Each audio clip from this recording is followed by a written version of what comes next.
इस सम्मानित मंच पर मौजूद बिहार प्रदेश के पूर्व मुख्यमंत्री, हिंदुस्तानी अवाम मोर्चा के संरक्षक, हमारे अभिभावक आदरणीय श्री जितन राम मांझी जी, मौजूद इस सम्मानित मंच पर जनता दल यूनाइटेड के बिहार प्रदेश के अध्यक्ष भाई उमेश कुशवाहा जी, मौजूद इस सम्मानित मंच पर विधायक भाई पप्पू पांडे जी, मौजूद इस सम्मानित मंच पर पूर्व विधायक श्री रमेश कुशवाहा जी, मौजूद इस सम्मानित मंच पर पूर्व विधान पार्षद श्री मनोज सिंह जी, मौजूद इस सम्मानित मंच पर पूर्व विधायक हेमनारायण शाह जी, मौजूद इस सम्मानित मंच पर पूर्व सांसद श्री ओम प्रकाश यादव जी, मौजूद इस सम्मानित मंच पर लोक जनशक्ति पार्टी रामविलास के हमारे जिला अध्यक्ष महादेव पासवान जी, मौजूद यहाँ पर भारतीय जनता पार्टी के हमारे जिला अध्यक्ष श्री संजय पांडे जी, मौजूद यहाँ पर जनता दल यूनाइटेड के हमारे जिला अध्यक्ष चंद्रकेतु सिंह जी, मौजूद इस सम्मानित BA, BCom, BSc, MA, MCom करें विश्व की सबसे बड़ी यूनिवर्सिटी इग्नू से। सॉल्व असाइनमेंट्स और गाइड बुक्स प्राप्त करें। संपर्क करें Mahakal computers, DAV PG college के पास, पंच मंदिरा मोड़ से दाहिने, Siwan. RS James and jewellers, जहां आपके लिए हॉलमार्क जेवर एक से बढ़कर एक डिजाइनों में उपलब्ध हैं। वहीं लेनी हो गोल्ड, डायमंड या चांदी के जेवर तो आज ही चलें सिर्फ और सिर्फ RS जेम्स एंड ज्वेलर्स। सबसे विश्वसनीय shop, Lal palace, station road, Siwan. Mobile number 9572658649 और 7979869474। एम्स नई दिल्ली व सफदरजंग नई दिल्ली के सीनियर डॉक्टर अब आपके शहर सिवान में। डॉक्टर उमेश, नवजात एवं शिशु रोग विशेषज्ञ, चिकित्सा पदाधिकारी, सदर हॉस्पिटल सिवान। डॉक्टर उमेश जो आपके बच्चों का कर रहे कुशल व बेहतरीन इलाज। सुशीला देवी हॉस्पिटल, डॉक्टर उर्मिला अखौरी के सामने, hospital road, Siwan. Mobile number 9199720654 और 7250722154।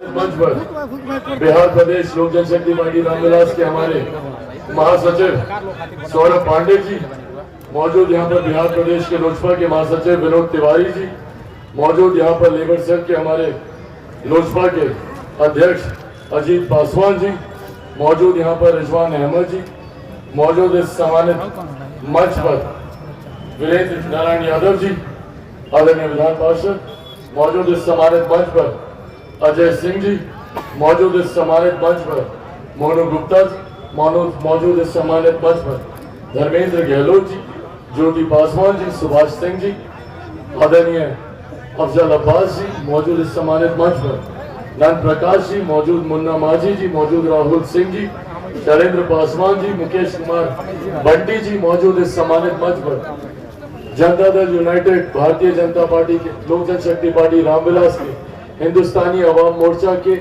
राष्ट्रीय लोक मोर्चा के तमाम वरिष्ठ पदाधिकारी साथी, मौजूद यहाँ पर हमारे विभिन्न प्रखंड पंचायतों से आए हुए तमाम हमारे गठबंधन के पदाधिकारी साथी, मौजूद यहाँ पर गठबंधन का हर एक मजबूत कार्यकर्ता साथी, प्रेस मीडिया के तमाम पत्रकार साथी, आदरणीय बुजुर्गों, माताओं, बहनों, मेरे तमाम नौजवान युवा साथियों, सबसे पहले आप सबको चिराग पासवान का प्रणाम।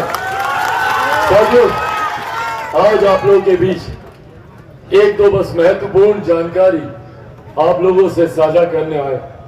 आप सब जानते हैं कि देश में 2 चरण का मतदान हो चुका है और इस 2 चरण के मतदान में एक बात स्पष्ट है, एक बात तय है कि 4 जून के बाद तीसरी बार देश के प्रधानमंत्री, हमारे मौजूदा प्रधानमंत्री आदरणीय नरेंद्र मोदी जी बनने जा रहे हैं। इसमें कहीं कोई संदेह नहीं है, इसमें कहीं किसी तरीके की शंका नहीं। साथियों, जब तीसरी बार हमारे प्रधानमंत्री जी देश के प्रधानमंत्री बनने जा रहे हैं, ऐसे में हम सब की जिम्मेदारी बढ़ जाती है, हम लोगों की जिम्मेदारी बढ़ जाती है कि हमारी लोकसभा से जो प्रत्याशी चुनकर यहाँ से जाए वो भारत के प्रधानमंत्री के बगल में बैठकर आप लोगों की समस्या का समाधान कर सके, हमारे मुख्यमंत्री के बगल में बैठकर आप लोगों की जुड़ी योजनाओं को पारित करा सके। ऐसे में आज आप लोगों के पास मैं आदरणीय हमारी बहन विजय लक्ष्मी कुशवाहा जी को आप लोगों का समर्थन, आप लोगों का आशीर्वाद मांगना है। और ये आशीर्वाद सिर्फ हमारी बहन विजय लक्ष्मी जी के लिए नहीं होगा, यह आशीर्वाद आप लोग का हमारे प्रधानमंत्री आदरणीय नरेंद्र मोदी जी के लिए होगा, हमारे मुख्यमंत्री आदरणीय नीतीश कुमार जी के लिए होगा, आदरणीय जीतन राम मांझी जी के लिए होगा, आदरणीय उपेंद्र कुशवाहा जी के लिए होगा और चिराग पासवान के लिए भी होगा। यह आग्रह करने आज आप लोगों के बीच आए। साथियों, हमारे प्रधानमंत्री का देश का तीसरी बार प्रधानमंत्री बनना अनिवार्य है। आज से पहले, एक दशक पहले हम में से कोई नहीं जानता था कि भारत की अर्थव्यवस्था कौन से पायदान पर है। पहली बार देश में एक ऐसे प्रधानमंत्री आए जिन्होंने भारत की अर्थव्यवस्था को मजबूत करने का काम किया। आज हम लोग गर्व से कहते हैं कि दुनिया की 5वीं सबसे बड़ी अर्थव्यवस्था भारत है, तो ये देन हमारे प्रधानमंत्री आदरणीय नरेंद्र मोदी जी की है।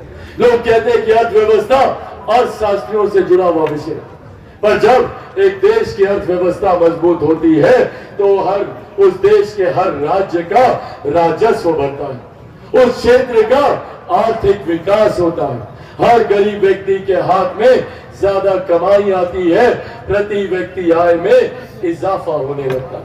और इसी का परिणाम है कि पिछले 10 सालों में 25 करोड़ से ज्यादा लोग गरीबी रेखा से बाहर निकलकर मुख्य धारा के साथ जुड़ने का काम किया। हमारे प्रधानमंत्री जी ने लक्ष्य रखा है 2047 तक भारत को एक विकसित देश बनाने का।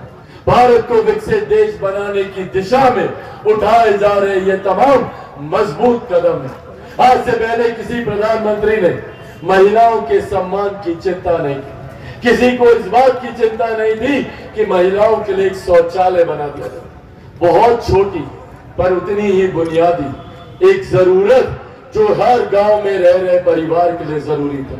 प्रधानमंत्री जी ने न सिर्फ शौचालय बनाने का काम किया बल्कि उज्ज्वला योजना देकर हर महिला के स्वास्थ्य की चिंता, जो चूल्हे चौके से, जो धुएं से जो शरीर पे नुकसान होता था, उन्होंने उज्ज्वला योजना देने का काम किया। आज हर गरीब परिवार को आयुष्मान योजना के तहत 5-5 लाख रुपए का आप लोगों को मुफ्त इलाज मिल रहा है। ये सोच हमारे प्रधानमंत्री की है कि कोई गरीब व्यक्ति आर्थिक अभाव में इलाज से वंचित ना रह जाए। आयुष्मान योजना लाकर 5 लाख रुपए तक का मुफ्त इलाज देने का काम हमारे प्रधानमंत्री जी ने किया। जहां हमारे प्रधानमंत्री ने एक तरफ सरहद से हमारी सीमाओं को सुरक्षित रखा, तो अंतरिक्ष के माध्यम से कैसे हम लोग विकास की राह पर आगे बढ़े, इस बात की चिंता भी हमारे प्रधानमंत्री जी ने की। हमारे प्रधानमंत्री ने तमाम विवादित मसलों को हल करने का काम किया। जहां एक तरफ इतने सालों से 500 साल से, जैसे आप लोग आज टेंट में विराजमान है, ऐसे ही प्रभु श्री राम टेंट में पिछले 500 साल से थे। अयोध्या में भव्य राम मंदिर का निर्माण कर पहली बार हमारे प्रधानमंत्री जी ने रामलला को एक भव्य मंदिर में विराजमान करने का काम किया। महिलाओं की चिंता कर आधी आबादी को भारत की संसद में उचित प्रतिनिधित्व देने का काम किया। नारी शक्ति अधिनियम को लागू कराकर ये वो कार्य है जो प्रधानमंत्री जी के द्वारा भारत को विकसित देश बनाने की दिशा में उठाए गए कदम। पर साथियों, वही दूसरी तरफ विपक्ष के भी लोग हैं जो नहीं चाहते कि कोई गरीब कल्याण की योजना भारत में रहे। आज जब हम लोग को गर्व होता है कि देश की ही नहीं दुनिया की सबसे बड़ी गरीब कल्याण की योजना भारत देश में चलाई जा रही है, इसका श्रेय मैं मेरे नेता, मेरे पिता आदरणीय रामविलास पासवान जी को भी दूंगा। आज उन्हीं की देन है कि देश में प्रधानमंत्री गरीब जन कल्याण अन्न योजना के तहत 81 करोड़ लोगों को मुफ्त में राशन दिया जा रहा है। ये सोच हमारे प्रधानमंत्री आदरणीय नरेंद्र मोदी जी की। जहां एक तरफ गरीबों के कल्याण के लिए एक के बाद हमारी केंद्र सरकार, हमारी बिहार की सरकार योजनाएं ला रही है। प्रधानमंत्री आवास योजना हो, मुख्यमंत्री आवास योजना हो, तो वहीं दूसरी तरफ ये विपक्षी दलों का गठबंधन जो नहीं चाहते कि ऐसी योजना धरातल पर उतरे। ये वही लोग हैं जिन्होंने नौकरी के बदले जमीन लेने का काम किया।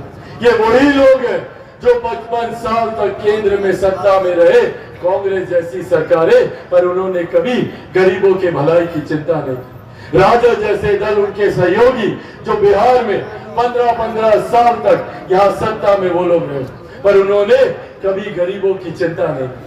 और आज एक सुनियोजित तरीके से आप लोगों की जमीन, आप लोगों की जायदाद हड़पने का इंतजाम किया जा रहा है। आप सब लोगों ने सुना होगा एक इनहेरिटेंस टैक्स ये लोग लेकर आ रहे हैं, विरासत पे टैक्स। कांग्रेस राजद की सत्ता लाने की सोच रखती है। क्या है ये विरासत पे टैक्स? जितनी आप लोग की जमीन है, जो भी आप लोग की संपत्ति है, जितना भी महिलाओं का जेवर गहना है, इसका 55% हिस्सा लूटने की सुनियोजित तैयारी कांग्रेस और राजद के लोगों के द्वारा की जा रही है। ये लोग चाहते हैं कि देश में विरासत पर टैक्स लाया जाए, ताकि अभी तक जो नौकरी के बदले जमीन लेते थे, अब उसको सुनियोजित तरीके से अपने सरकारी खजाने में ये लोग भरने का काम करें। साथियों, इस सोच से हम लोगों को सावधान रहने की जरूरत है। जहां एक तरफ गरीब कल्याण की योजनाएं चल रही हैं, ये लोग चाहते हैं कि आने वाले दिनों में जिनको भी 5 किलो राशन मिल रहा है वो नहीं मिले। किन किन को यहाँ पे 5 किलो राशन मिलता है, हाथ उठाकर एक बार बताइए। ये जो सोच है प्रधानमंत्री कि हर गरीब परिवार को 2 वक्त की रोटी की चिंता ना करनी पड़े, ये लोग उसको हड़पना चाहते हैं। महिलाओं से उनको मिली हुई गैस ये लोग छीनना चाहते हैं। आयुष्मान योजना के तहत आप लोगों को मिलता हुआ लाभ ये लोग छीनना चाहते हैं। और इस चीज को किस तरीके से ये लोग चोला पहनाते हैं, भ्रम फैलाया जाता है कि भैया संविधान समाप्त कर दिया जाएगा, भ्रम फैलाया जाता है आरक्षण समाप्त कर दिया जाएगा, भ्रम फैलाया जाता है कि लोकतंत्र की हत्या कर दी जाएगी। ये कांग्रेस के लोग लोकतंत्र की चिंता करेंगे, जिन्होंने सन 75 में आपातकाल लगाकर सही मायनों में लोकतंत्र की हत्या करने का काम किया। आज ये लोग लोकतंत्र के संरक्षक बने। भारत सरकार द्वारा मान्यता प्राप्त पलक बुद्धा ITI इलेक्ट्रीशियन व फिटर के लिए नामांकन प्रारंभ। पपौर मोड़, तरवारा रोड, सिवान। ITI के साथ साथ ISC करें। अच्छे मार्क के साथ पास छात्रों को भारतीय सेना में मिलेंगे 40 बोनस मार्क्स व रेलवे में job. Wifi, computer classes, spoken classes, छात्रवृत्ति, gym, library, bag, dress, I card व स्पोर्ट्स बिल्कुल फ्री। एक बार पेमेंट करने पर 25% की छूट। सीमित सीट, जल्द नामांकन ले, कहीं यह मौका छूट न जाए। पलक बुद्धा ITI, पपौर मोड़, Tarwara road, Siwan. Director Munna Tiwari. Call करें 8102091587 9955982888। Website www.palakbuddhaiti.com। Get ready to experience a school that will not only teach your child, but will also inspire them to become the best version of themselves. At Don Bosco, we believe in providing an educational journey that's both fun and challenging. Experience the magic of learning. Don't hesitate to reach out to us to find out more about our amazing program and facility. Admission open. Register today. Don Bosco High School. City Montessori high school सह coaching centre Budhiya Mai मंदिर के पास, Gandhi Maidan, Siwan. CBSE curriculum class 1 से 10 तक की व्यवस्था। नए सत्र में नामांकन प्रारंभ। Smart class, well maintain hostel, ultra modern computer lab, English spoken की सुविधा। एकमात्र ऐसा विद्यालय जहां री एडमिशन चार्ज नहीं लिया जाता है। सिटी मॉन्टेसरी हाई स्कूल सा कोचिंग सेंटर बुढ़िया माई मंदिर के पास, गांधी मैदान, सिवान। प्रचार अशोक कुमार सिंह। Mobile number 9934989245। अब आपके शहर सिवान में सफदरजंग हॉस्पिटल, दिल्ली के मशहूर सर्जन doctor MD Muzammil, general and laparoscopic surgeon, MBBS DNB general surgery Delhi, Lakhichand hospital में अपनी सेवाएं दे रहे हैं। लखीचंद हॉस्पिटल में 21 जनवरी से सेवाएं चालू है। हर तरह का ऑपरेशन सफलतापूर्वक किया जाता है। Lakhichand hospital, doctors colony Chowk, Badhariya road, Siwan. Plus public school, CBSE curriculum कक्षा नर्सरी से 8वीं तक लक्ष्मी नगर आंध्र ढाला सिवान 31 मार्च तक निःशुल्क नामांकन। A team of experienced, qualified and trained teachers, all campus CCTV cameras, computer lab and smart classes, transport facility available, music, painting, yoga and martial art classes। जल्द ही नामांकन कराएं। प्लस पब्लिक स्कूल लक्ष्मी नगर आंध्र ढाला लक्ष्मी नर्सिंग होम के नजदीक Siwan. Call करें 9430206625 6201894686। Director Ranjana Dubey, managing director Aditya Kumar Pathak. इसीलिए साथियों आज ये विश्वास दिलाने आप लोग को आया और मैं आप लोगों के सामने मेरे नेता मेरे पिता आदरणीय रामविलास पासवान जी के संघर्षों की कसम खाकर आप लोगों के सामने वादा करता हूं कि जब तक चिराग पासवान जिंदा है ना आरक्षण पर कोई खतरा है, ना संविधान पर कोई खतरा है, ना लोकतंत्र पर कोई खतरा है। हमारे प्रधानमंत्री जी जात पात धर्म मजहब से उठकर 140 करोड़ देशवासियों को मुख्य धारा के साथ जोड़ने की सोच रखते हैं।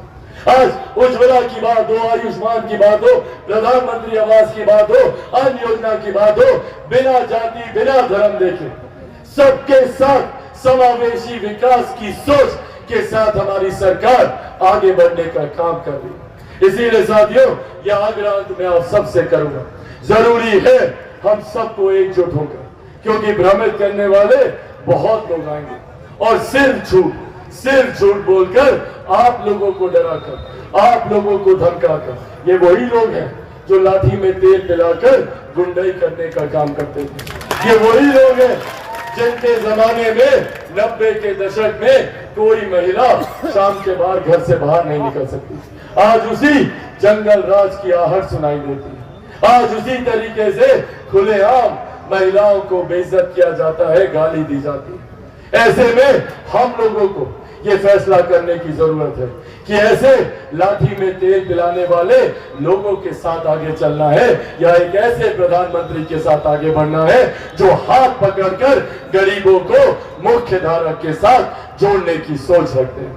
इसीलिए साथियों अंत में यह आग्रह आप लोगों से करेंगे, आप लोगों से यह आग्रह करेंगे आगामी 25 तारीख को मतदान, उससे पहले हम दोबारा यहाँ पर आएंगे, पर आगामी 25 तारीख को एक एक व्यक्ति, और ये जिम्मेदारी खास तौर पर मेरे तमाम युवा साथियों की है, सब लोग जाइएगा ना, अकेले नहीं जाना है। गांव से दादा दादी चाचा चाची सब भाई बंधु दोस्त सबको लेकर जाना, कोई घर में छूटना नहीं चाहिए। एक एक व्यक्ति घर से निकलेगा और जाकर मतदान केंद्र में कौन से छाप पर बटन दबाइएगा? 3 छाप पर बटन दबाकर आप हमारी बहन विजय लक्ष्मी जी को यहाँ से विजय बनाइएगा, और जब विजय लक्ष्मी जी यहाँ से जीत कर जाएंगी तो सीधा प्रधानमंत्री, तीसरी बार प्रधानमंत्री पद की शपथ लेंगे। मुख्यमंत्री जी मजबूत होंगे, जीतन राम मांझी जी मजबूत होंगे, उपेंद्र कुशवाहा जी मजबूत होंगे, और आपके बेटे आपके भाई चिराग पासवान को भी आप लोग मजबूती देने का काम करेंगे। तो आप सब लोग तैयार है ना? एक बार दोनों हाथ उठाकर जोरदार ताली से आप लोग अपना आशीर्वाद दे दें। बहुत बहुत धन्यवाद साथियों। एनडीए गठबंधन जिंदाबाद, एनडीए गठबंधन जिंदाबाद, एनडीए गठबंधन